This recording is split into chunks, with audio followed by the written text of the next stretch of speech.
we're here to hear. And so if something is inaccurate, then we want to get it cleared up tonight. And so if something has not been disclosed, we want to ensure that it is disclosed this evening. We're going to have an intro to the leadership of Yellow Banana. We're going to talk about the model and licensing agreement, the community impact, and success story from Yellow Banana. Mr. Knapp. Thank you so much for that introduction. I don't always agree with everything that the Alderman says, or Asia, but I've got to commend you all for putting this together, for tenaciously representing this community. It really is admirable.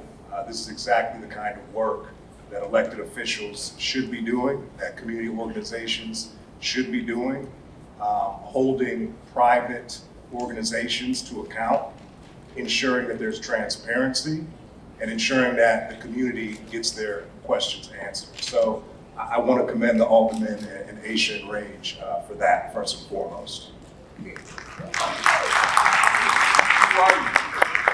My name is Michael Nance. I'm one of the founders of Yellow Banana. We founded Yellow Banana in 2021 as an outgrowth of a mission. Myself, my two business partners, Walker Brumskin, immigrated from Liberia. My other business partner immigrated from Nigeria.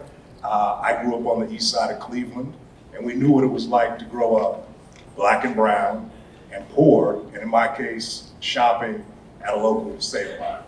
And so when we learned that Save-A-Lot was going through a transformation, that they were selling their retail stores to localized partners, we saw this as an opportunity to invest in these stores.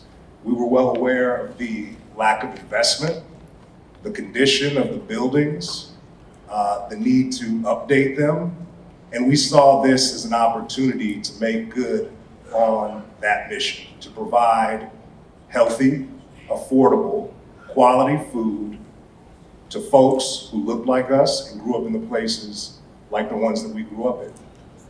And so that's what Yellow Banana was born out of. We teamed up with Joe Canfield, a seasoned grocery operator who knew the Save-A-Lot brand and could run these stores successfully. We closed on this transaction in September of 2021. We immediately put our head down and started thinking, how do we put together a financial package that will allow us to turn these stores around? No offense to Save-A-Lot Corporate, the stores did not meet our moral and ethical standards. The exterior of the buildings, the interior of the buildings, the floors, the shelves, it was all old, dated. It didn't matter, Joe will tell you, it didn't matter how many times we scrubbed or waxed those floors, they were always gonna look like shit until we renovated these buildings. And so we worked very closely with the city of Chicago, and we were able to secure a $13.5 million grant. We paired that with new market tax credit dollars, and just last month, we closed a $25 million transaction that will allow us to acquire the underlying stores and do a total rehab of them, interior, exterior, upgrade the product line, and ensure that in collaboration with the community, we could offer products that you guys wanted. Because we believe that the folks who look like us and grew up in places like the places we grew up deserved a quality grocery experience. That where you grow up should not determine your access to healthy, affordable food. And so that's our mission. And while I might not always agree with some of the folks here, this is precisely the job that they should be doing. And so we'll always do our best to level set, to be honest, to be held accountable, and to answer any questions that you all have. I know that there are a number of clips and videos. We may save those to another point. I want to make sure that we give Joe an opportunity to speak, but just to be clear, I fully agree with the Alderman. There's been a lack of investment in these stores. The Save-A-Lot brand has not invested in them over the last decade. This is a new leadership, and Leon's a big boy, he can speak for himself, but we are very, very proud to be partnering with this new leadership in a time where a lot of folks are having a hard time making ends meet, where Walmart and Aldi are fleeing a lot of communities on the south and west side. We're very proud to stand in the gap and to be able to open up stores in these communities to serve them the way they should be served and provide an ennobling shopping experience. So I'll pause there. I'll pass to Joe and Leon. Can I ask you a question? Yes, sir. One second, sir. So 1 second, we're not at questions yet, so thank you. But before you pass, I know we had a few things for Yellow Banana that we wanted to ensure before you, Leon. So just in regards to, I know you talked about the leadership, so thank you for that. Can you just talk about just the findings and your thoughts on just the community engagement to this point with the community of Inglewood and Yellow Banana? Because it seems to be some disconnects there. So can you speak to that and what has occurred and your commitment to ensure that will improve? Absolutely. To be clear, we acquired stores that were not in Inglewood, right? And I spent September, October, November, December building relationships with the aldermen in the wards where we had stores. So I've met with Alderman Moore 5 to 10 times. We have a very good relationship. I've met with Alderman Irvin on the west side 5 to 10 times. We have a very good relationship. I've been at roundtables that GAGDC and Auburn Gresham has thrown and held. We've answered questions. We've done the same on the west side with Westside United. We've met with the Right to Wellness folks who just won the Pritzker Prize in West Garfield Park. So we've been engaged in community engagement deeply for a number of months. That's not reflected here, and we're sorry for that. But the reason is because we spoke with Whole Foods about this site this time last year.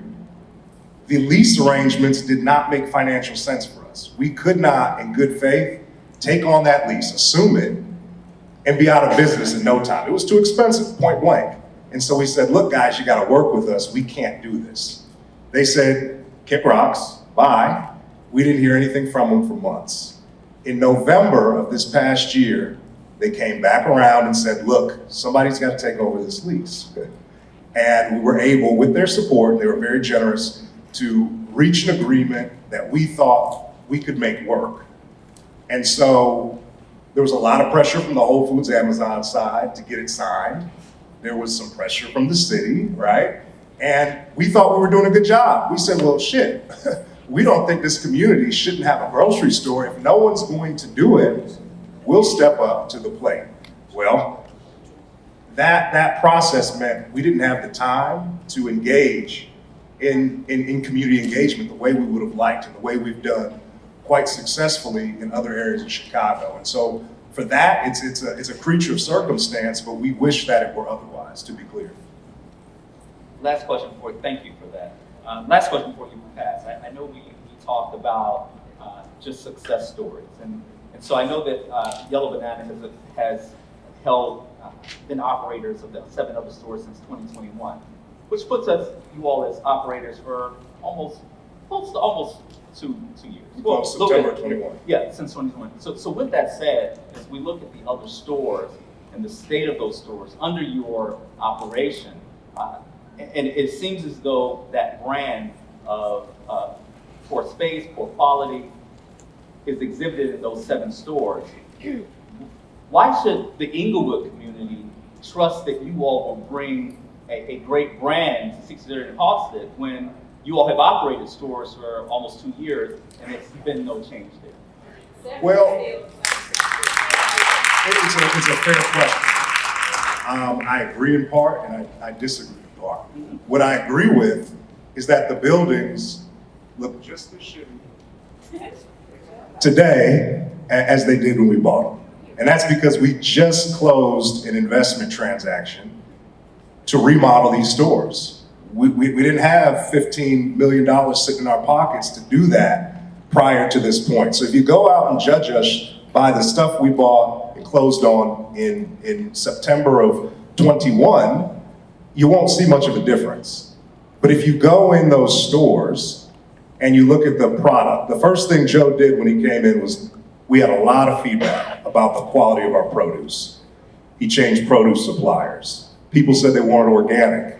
We brought in organic produce. Somebody out there said, y'all don't shop at Save. I shop at Save-A-Lot in Chicago, in Cleveland, and my spring mix is right out of the Save-A-Lot store.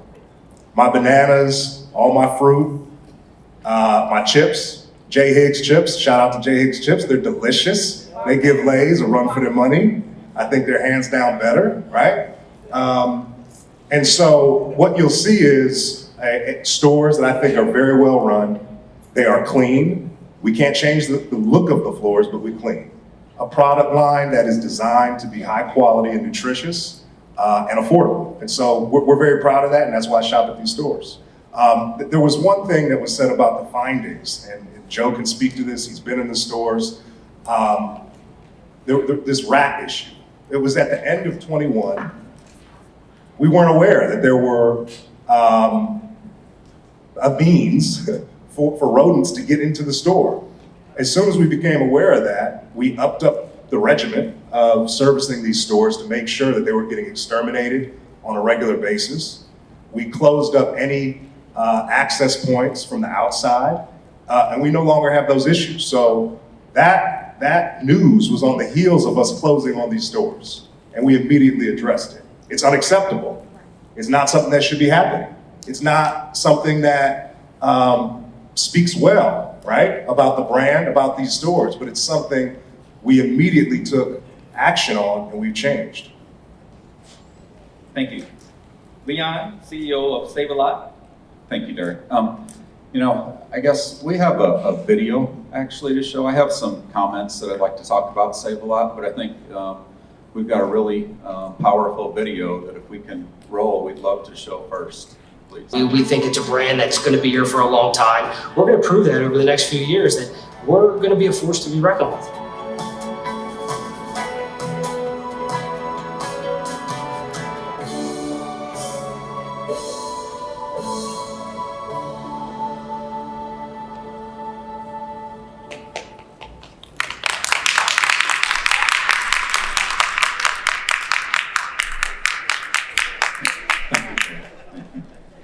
First of all, I'd like to say thank you to everybody for coming. I'd like to say thank you for Alderman Coleman, great to see you again, for inviting us here and having us be a part of this. One thing that's very evident to me is I can see and feel the pride that everyone has in this community, and that is an amazing thing. We want to be part of that. You may ask, okay, so who really is Save-A-Lot and what do we provide? So we're a collection of 180 licensed independent owners. Each one has a great passion for serving the communities that they are in. They want to serve them with fresh, affordable, high-quality groceries. That happens in urban, suburban, and rural locations. Basically, anywhere customers need a value-oriented solution. So, what do you find at a Save-A-Lot? Well, you find a focused assortment of national brand and private label items.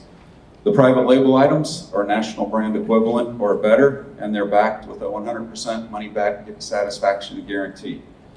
All of those products enter this market from the same warehouse that serves over 100 other stores. And that spirit of excellence is what we strive for, Alderman. You know what you won't find? You won't find 5 brands of ketchup, and you won't find 8 different sizes of ketchup. That's not our model. Our model is to be leaner and keep the prices down and help you stretch your grocery dollars. So as Michael referenced, Save-A-Lot's been through a transformation process. We used to own a bunch of corporate stores. We sold those off to independent licensed owners that are better suited to run and tailor those stores to the local trade areas.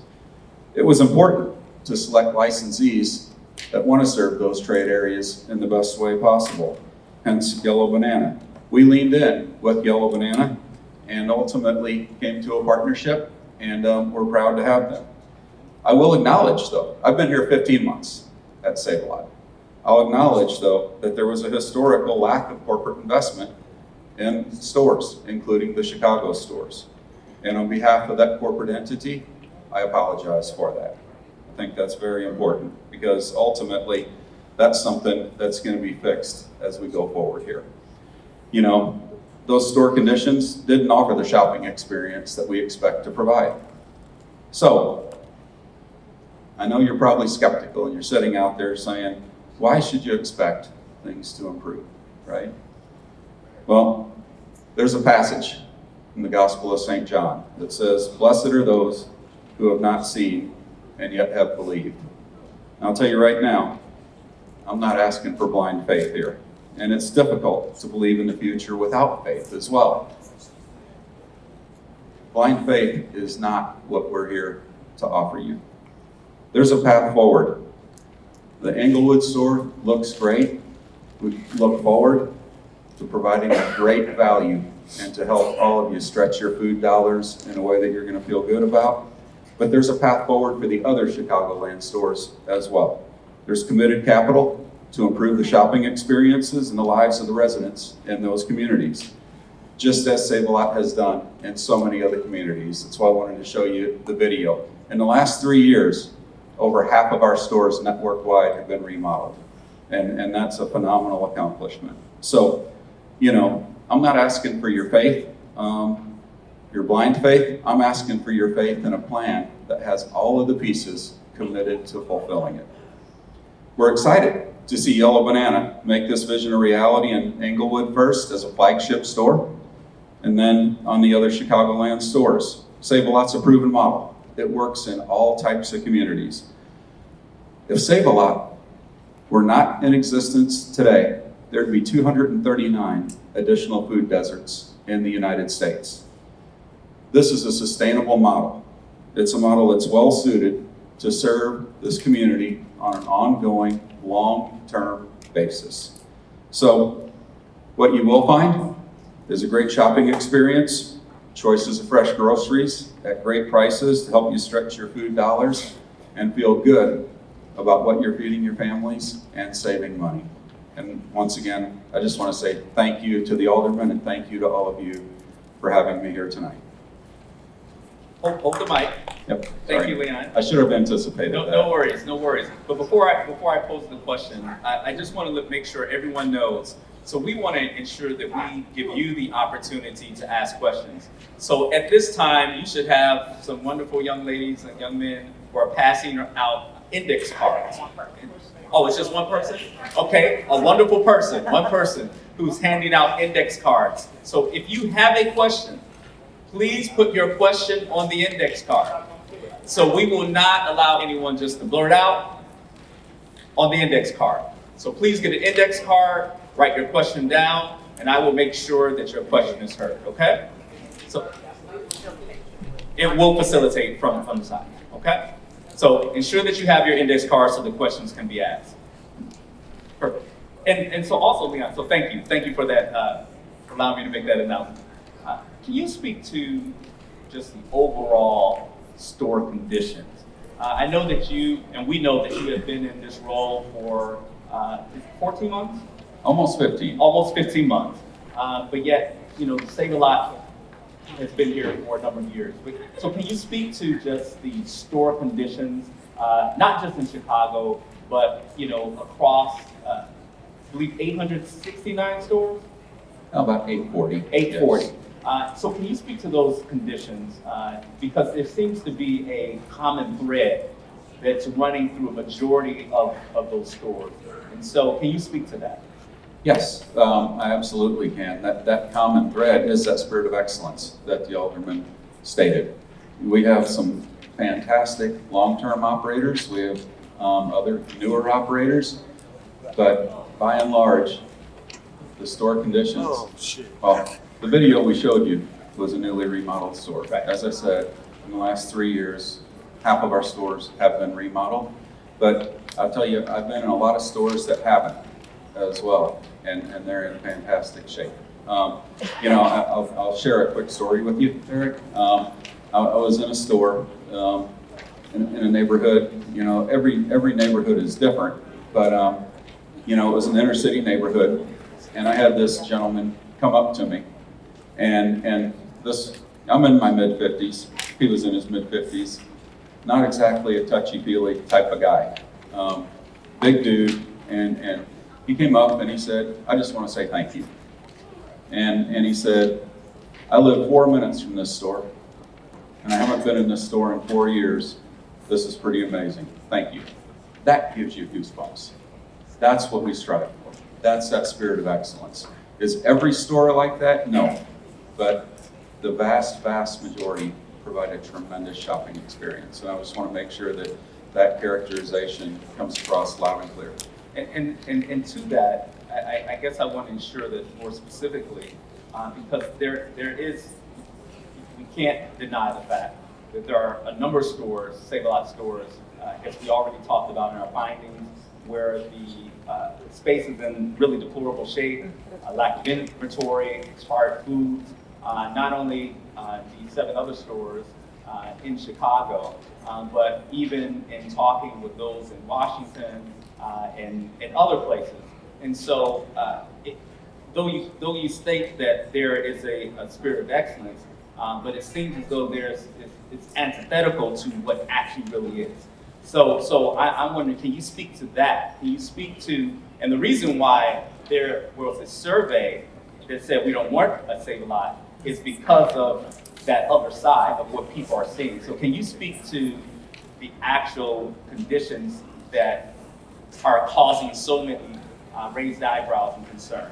Yes, yeah, I think that the biggest thing is the remodels of these stores will completely change the shopping experience, Eric. And that's why we're so excited, because we know the value these stores provide.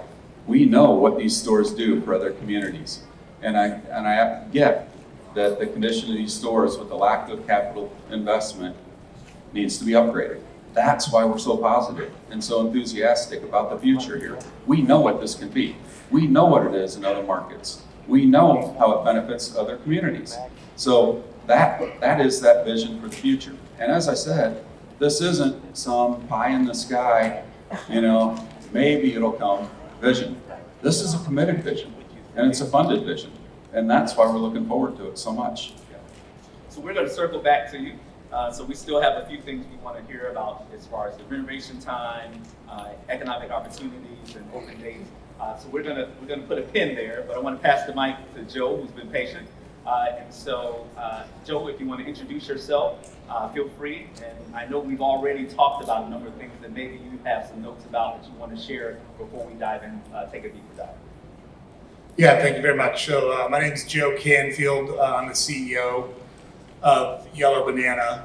But what I really would like to start off with is we had a bunch of team members come tonight. If you're a Yellow Banana team member, would you stand up for me, please?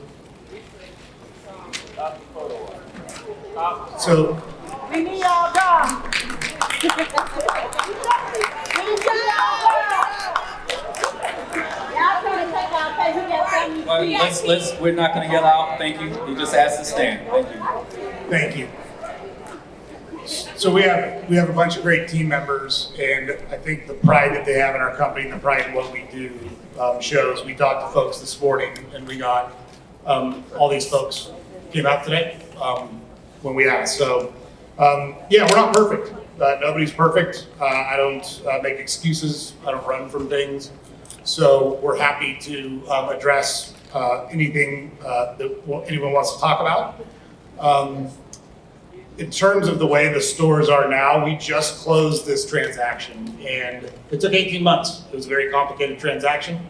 We secured the 26, just to correct the numbers, 26.5 million is the total amount that was brought, 13.5 from the city, and then the rest we brought through private investment or through loans, through social impact lenders. So in terms of the schedule, there's the store on 79th at Halsted and the store on 420 Pulaski should be starting construction in the next several weeks.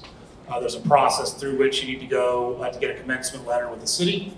And those are the first two that are going to be done. The next two that will be done are the store on 107th and Halsted, and then 2858 East 83rd. Each remodel should probably take somewhere between 8 and 10 weeks from when we start. So that would put the first couple stores finishing mid-July. So that would be 7908 Halsted and 420 Pulaski. The second set of stores would start somewhere around that time, maybe a little bit earlier.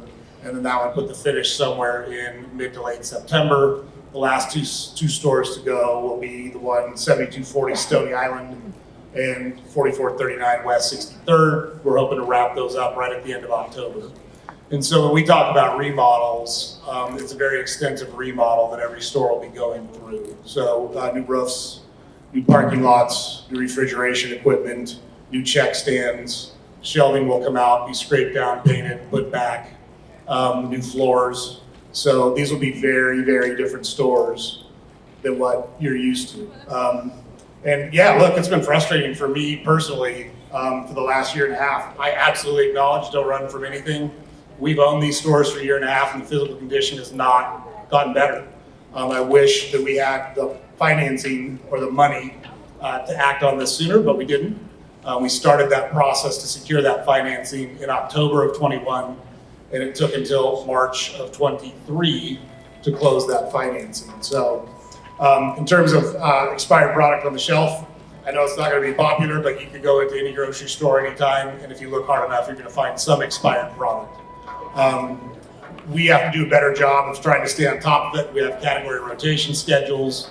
We rotate dairy every day, we rotate meat every day, we rotate produce every day. But sometimes we miss stuff and sometimes we make mistakes. And that's why it's marked on the package to make sure that you don't go home with something that's not good for you. My biggest concern, I raised 3 boys, and my biggest concern is always selling something that's gonna make a kid sick.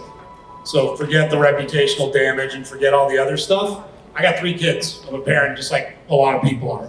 And I don't want a kid getting sick because we sent him home with something that wasn't healthy or wasn't in code. So it's important to us. We pay attention to it every day, but we're not perfect. We're gonna miss some stuff. And that's 100% correct. So we don't run away from any of those things. Absolutely an occupational hazard and something we're always gonna be diligent about and try to get right 100% of the time, knowing that we probably will never get it right 100% of the time. But yeah, that's just how the industry works.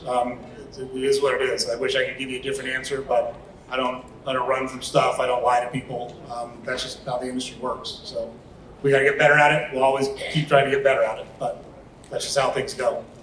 That's why we tend to mark things down as they get closer to the date. And on the final date, they're on the shelf, they get pulled that night, and they get written off and thrown away. But that's the rotation process in a grocery store. So, yeah, happy to answer any other specific questions that you might have, Derek, or I don't know, you want to go? Yeah. You'll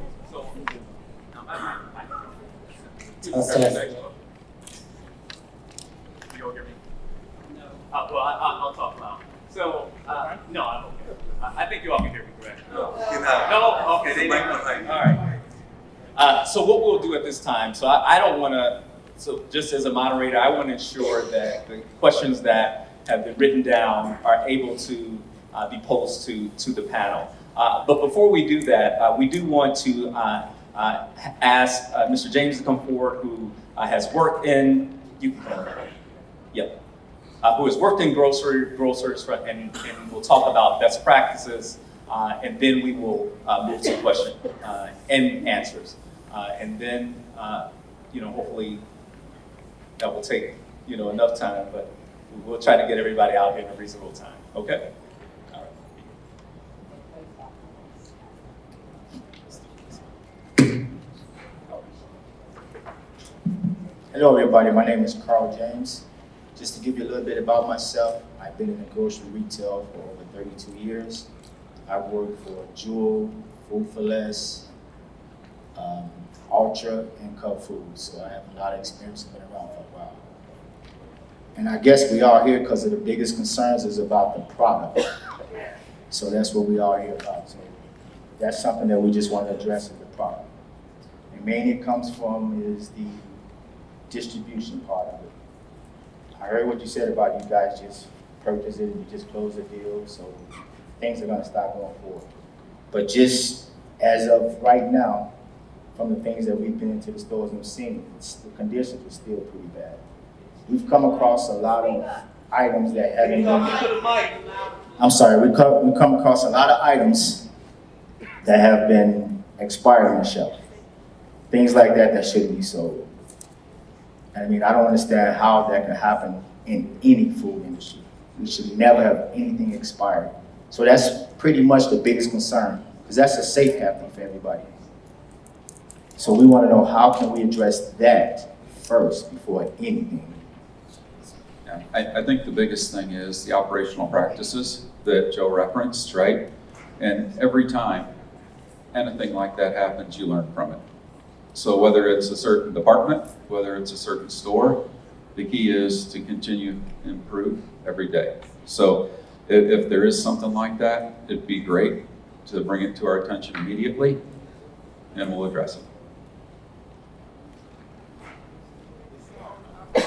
So the other question would be, in most of the stores, what's the staffing, what is it like? How many staffing per store?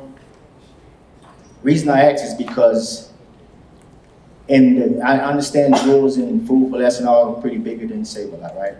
But you still have a department manager over things to check stuff. So We actually don't. In a Save-A-Lot model, we don't actually have, we have a meat cutter.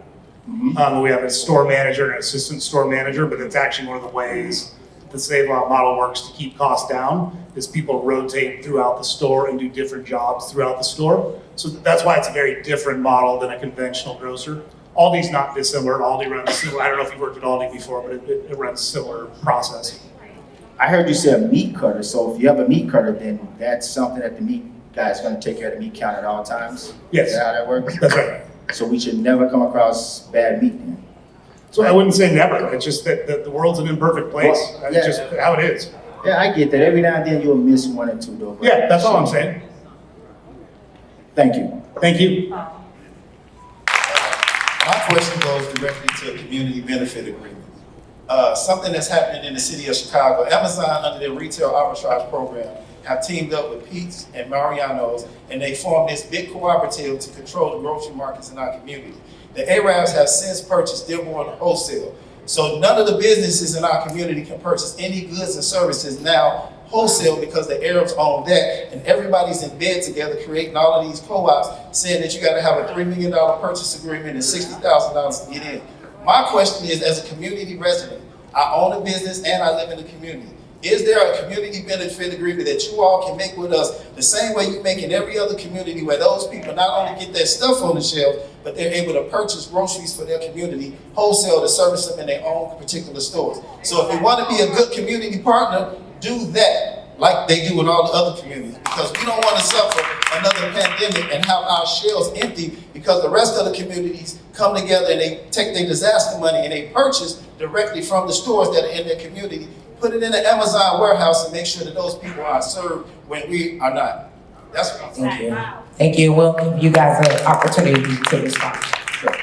Yeah, we actually have arrangements with churches, food banks, things like that, in a lot of other locations. That's something, we had a very preliminary discussion with the aldermen in a group a couple of weeks ago about developing a community agreement. I'm sorry? Not giveaway.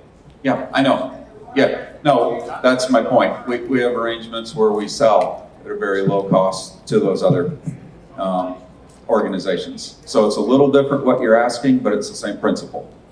And that's something that we can look into. And as I was starting to say, we had a very, very, very preliminary discussion, with the alderman a couple of weeks ago about potentially doing a community benefit agreement, and that could be part of that. So. And then just a follow-up to that, it is my understanding with the Chicago Community Loan and also with LIST that you had to do a community benefits agreement for that lender. Is it any way that we could see or hear what some of those benefit agreements were, or some of the things that you agreed upon in order to get the remainder of your funding? Yeah, I'm not familiar with that agreement, so I'm gonna let Joe answer this. Yep.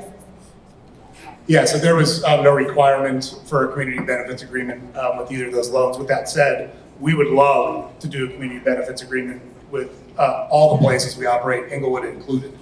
When we met with a group of folks on January 10th, we had some preliminary discussion about what would be in a community benefit agreement. There were several things that were very easy for us to agree to right up front. Hiring locally. That was no problem for us. That was what we would do anyways. So we want to hire Englewood residents to work at the Englewood store. Carrying local products, absolutely. We want to have products from people that live in the communities that we operate in, we're happy to do those things. I think there was some education around healthy eating for obesity, for diabetes. We've actually partnered with a couple of people to do those things. We're talking to more of them right now. There was things around the community room and allowing the use of the community room for the organizations, the not-for-profit organizations that operate in Inglewood. We're happy to do that. Clearly, there's no charge for that. We just need to coordinate the use of the room. So those are the things I can remember. That all kind of broke down, and I can't really remember why it broke down, but we're very happy to enter into a community benefits agreement and with whoever wants to participate in that. So it's no problem. Thank you. So we have a few cards, so we're going to alternate from the audience to the index cards. So one question, this is from anyone from Save-A-Lot from Yellow Banana. On the 63rd and Calumet location, where a sign was posted, "No students allowed," why not provide some type of student programming instead of singling them out?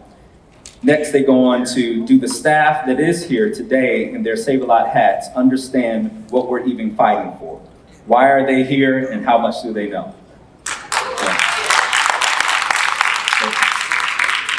So this is what I understand of the sign at the one store that said, students, and I think it was students with backpacks not allowed, right? Before 8:30 a.m.? Yeah. Before That 8:30, was- no backpacks, that have to was be a- with their parents. Yes. Yeah, that was actually a request from the school to help them combat truancy. So that was not something that Save-A-Lot did in a vacuum. That was something that we did in partnership and as a request from the local school. So, You all know the name of the school or? sorry. I'm sorry? Yep, okay. So just to be clear, that's something that's, obviously could be considered inflammatory. That was not initiated by Save-A-Lot or Yellow Banana. Okay, Thank you. and I'm sorry, there was another part to the question. I believe. It was to those who are here that you all brought, but you Yeah. can speak on the behalf. Just I'm trying to understand, do they understand why what this dialogue is about? I think they do, but I would also say there's a tremendous amount of pride in what they do and in what they provide to the communities that they serve. And they're looking forward to providing that to Inglewood as well. Yes. So, Just to add on to that, just in regards to the signage, not only was the sign posted that students not be welcome before 8:30 a.m. I know that for the store, right across the street in Inglewood, there was a sign put on about hiring. But those signs were written literally in black marker.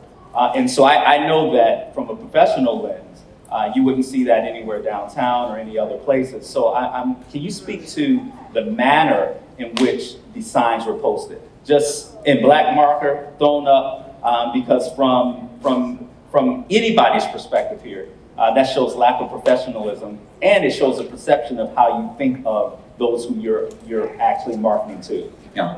Yep. So the printer at the store was down. They wanted to get the signs up.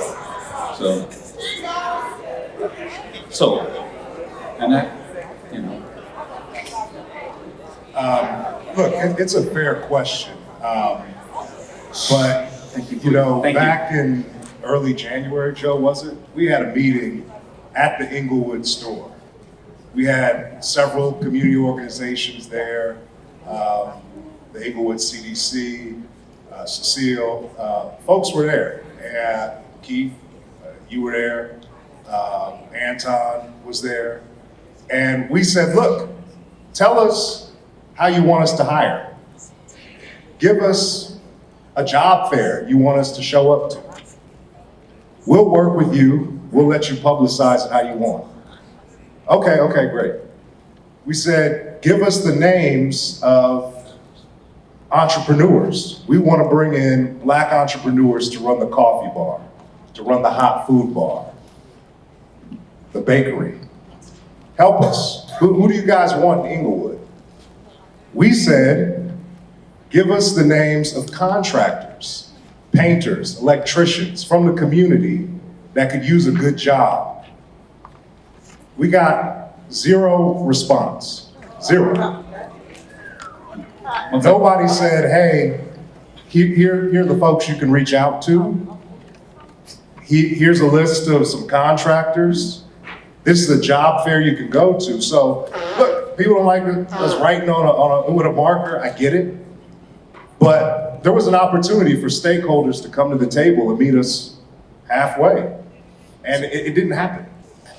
So, go, Adrian. No, we're not gonna do rebuttals, it's a lot of questions, so, you do a card, we have someone here, and then we have some more folks here who have a question. Appreciate it. And so this next question from the audience actually, ingenuously talked about this in a good segue.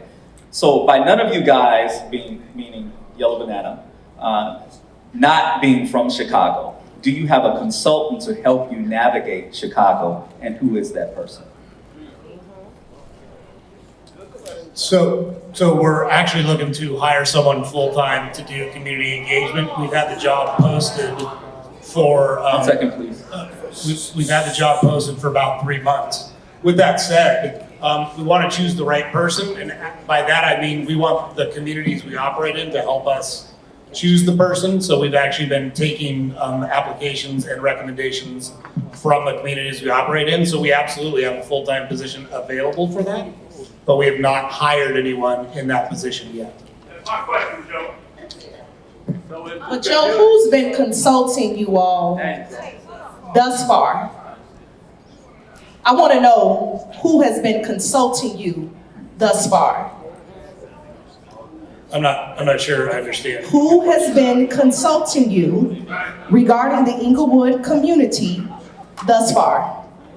So we've talked to all sorts of different people. Who has been consulting Yellow Banana regarding the Inglewood community thus far? A firm, a name, anybody you had dinner with or been at people's house, that can tell you about Inglewood. Just we just asking a name. So we've talked to lots of people. We talked to Chef Cliff Rome. We've talked to Glenn Fulton. I've talked about Israel. I've talked. Those are folks who we've talked to. Okay, that's just word of mouth. Thank you. So it wasn't really a question, just a comment. Thank you so much, Ms. Green. All right. I do have a response. Look, I understand your perspective. The one thing I'd want to correct just from a personal level, you shouted out Yale. I'm proud of the fact that I went to Yale Law School. I'm more proud of the fact that my daddy worked as a janitor and was in and out of prison.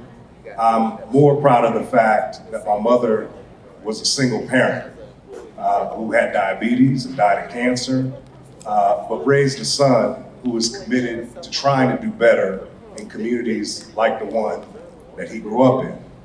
I'm very proud of the fact that I grew up on the east side of Cleveland, off St. Clair, in an area known for producing a rap group, Bone Thugs and Harmony. So I think the implication is that I was born with a silver spoon, and I just want to be clear that I was not. And so when we talk about 1 second. respecting these communities, you just have to trust that Michael Nance, and trust is a thing that is earned, does mean what he says. And I'm not saying that excuses any poor performance in any store, but it isn't the case that we came to Inglewood and we said, hey, we're just gonna go in here and throw in some shit, okay? It is the case that we've been working around the clock to get the financing for these other stores. It is the case that this store was brought to us because no one else wanted to move into it. And we did it because rather than have a store, another food desert, in a community that we do care about, we were committed to try to make it work. So look, you can fault us for a lot, but just as a baseline matter, I care about folks who grew up like I grew up. That's all I want to say, ma'am.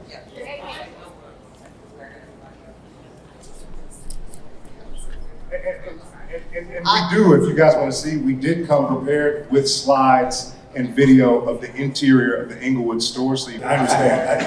The one thing I want to say is, I did not understand until I showed up in this auditorium that the focus of the conversation was going to be the other stores. So, no, I didn't come with a 30-page deck explaining what we're going to do, what the timeline is. We have that information.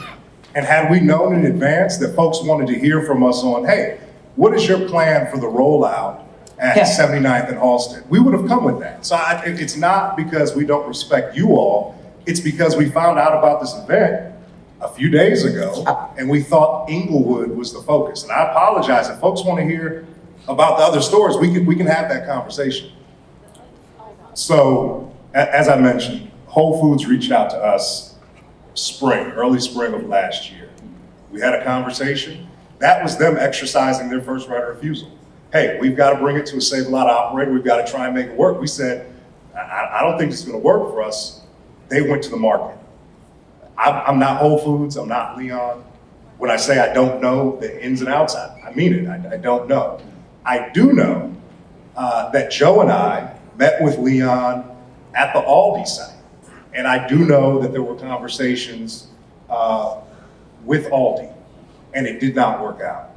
I can also tell you that as a matter of contract, the agreement required a national brand equivalent. And so it makes it tough for folks like an entrepreneur who has a local brand to come in to that place. And if I hit the lottery tonight, I'm gonna give the brother who's here a bunch of money. I would love to see him scale his operation, right? Because he's facing some of the same constraints that we are. We wanna go in and make a difference in communities that we care about. But you can't do it on a one-off basis, right? We wouldn't be here, right? We have to partner with a national retail brand to be able to do that. And as we sourced the market, we thought that Save-A-Lot was the best partner to do that, to provide affordable, high-quality food in communities that we wanted to make an impact in. So I wish, and if we could support folks like this brother who's doing this work, we would do it. Our parent entity, 127 Wall, the whole mission is to bring capital to underinvested communities. If there was a way for us to partner with individuals like him so that we could help him scale or get him the resources to apply for those grants, we would 100% do it. I think that's a wonderful thing. I would love nothing more than folks from Inglewood creating a scalable food sustainable solution. No, I mean, just, and I respect the opinions. There's different people, obviously, with different opinions. But part of that vision going forward is to correct some of that history. So I completely understand where you're coming from. Can't wait to show you. How can you convince me that you as a company, Save-A-Lot and Yellow Banana, will provide us with fresh food? So I think the easiest answer, quite frankly, and the most pertinent answer is, all the cases were left in the store, right? And when you look at what Yellow Banana is doing with it, there's a full complement of produce contemplated in their set. So ultimately, you have the same cases, you have similar space allocations, and can I promise you that there will be a one-for-one? No, but the vast majority of what was there will be there. Because we have that space, we have those refrigerated cases. And so that's how you're committing the refrigerated cases to fresh food? Yes. Yeah, and we have fresh cut meat in the stores as well. So the perimeter is extremely important because people shop the perimeter more often than they shop center store in any grocery store. Whole Foods, Walmart, you name it. So ultimately, that's where you provide that winning equation. Yeah, thank you. You're welcome. Where did my co-host go? There she is. Oh, Joseph Williams, yes. Go ahead, Leon. I appreciate those comments. And what I would say is, I'd ask you also to kind of think about our employees as well, because they take a lot of pride in what they do every day, and they work extremely hard every day to serve the communities that they're in. So I get it, but I'd also say, let's keep everything in perspective, please.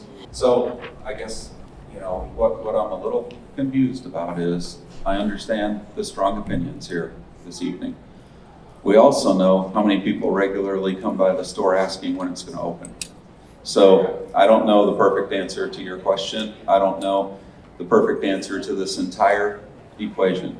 But what I do know is that this area deserves a great grocery store. Sure, Yeah, from actually, it'd actually be easier for me to send you a list, which I will do right after the meeting. We have a vice president of merchandising, his name is Randall Lawson, and he has all of those conversations. I can get that list. I know it's, the last time I saw it, it was over 15, but I'm happy to send that list so that there's no confusion on who we've talked to. But we got a list from the Chamber of Inglewood businesses, and we contacted them. We also got a list from, I actually think it was Ray, JJ, yeah. Yeah, our members who were vendors in Whole Foods had reached out to us to have an opportunity, so we did send that. Yeah, To you guys. yeah, so I'll get that list of who we've actually had conversations with, so there's not confusion. Yeah, And that list will be solely Inglewood vendors? that's the way it was represented to me. So yes, I believe they're Inglewood vendors, but you can tell me if I'm wrong, but that's the way they were represented to us. Alderman Coleman, did you have? Vetting the list. So we don't vet the list at all. We contact all of the vendors that we're given to. So if they were given to us by Rage, we contacted all of those vendors. If they were given to us by the Chamber, we contacted all of those vendors as well. So those came from various places. I think you're referring to Win-Win. We actually had Win-Win recommend some places as well. I also reached out to the city and asked for a list of any food vendor that was licensed with an Inglewood zip code. And we reached out to some of those potential vendors as well. And thank you, Derek. All right. The conversation continues.